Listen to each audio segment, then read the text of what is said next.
determination in school, his career, and everything in between is remarkable. So remarkable. Yeah. I credit Chris for keeping me afloat freshman year by guilting me into 7 a.m. breakfast 5 days a week. I still don't know how we did this, and I would not have even attempted this on my own. But one commonality I'm probably the most grateful for is our desire to host theme parties. Starting junior year with our first of many Christmas parties, then senior year with the inaugural Kentucky Derby party, I'm so thankful for the memories these have created. From trying to write a witty party description, the stressed mornings in preparation, and then finally to the wild, overpacked house. Chris has always been a sharer and an open book, but when it comes to his love life, he's a lot more reserved. Even with my constant prying, he still would not tell me when he was going on dates or who he was interested in.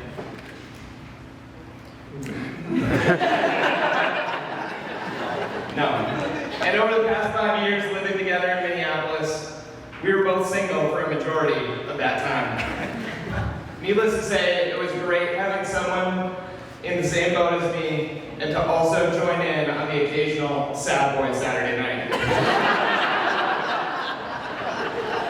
Chris usually was not always on board with participating in these, as my mopey music taste, as he would put it, contradicts his Saturday night ritual of listening to KDWB Party Zone.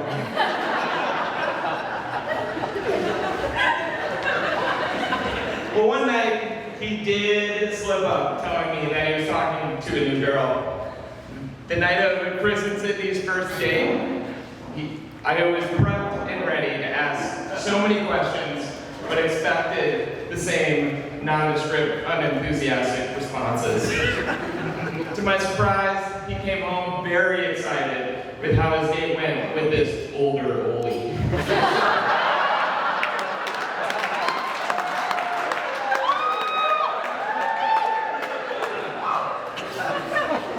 He talked about her life, who she was as a person, and then hitting the nail on the head with the phrase, "She's intense."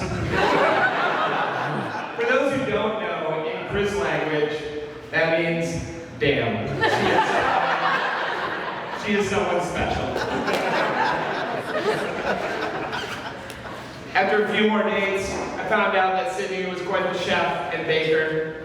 Chris thought she would have been impressed by his only kitchen tool being an Instant Pot, but she was not at all.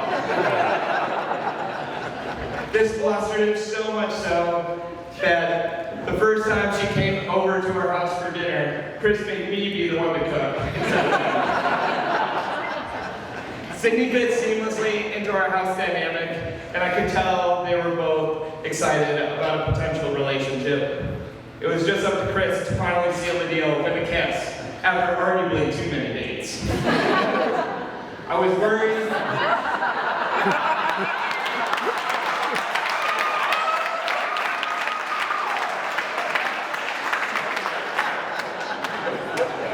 I was worried he was going to be put in the friend zone, and later Sydney told me she was worried about being friend zoned herself. I laughed this off, but at that moment I knew they were perfect for each other and could not be happier to be here celebrating their marriage. And Chris, though you don't need to participate in those sad boy Saturday nights anymore thanks to Sydney, you become even more empathetic and are always there for the people you care about. So let's raise a glass to Chris and also to Sydney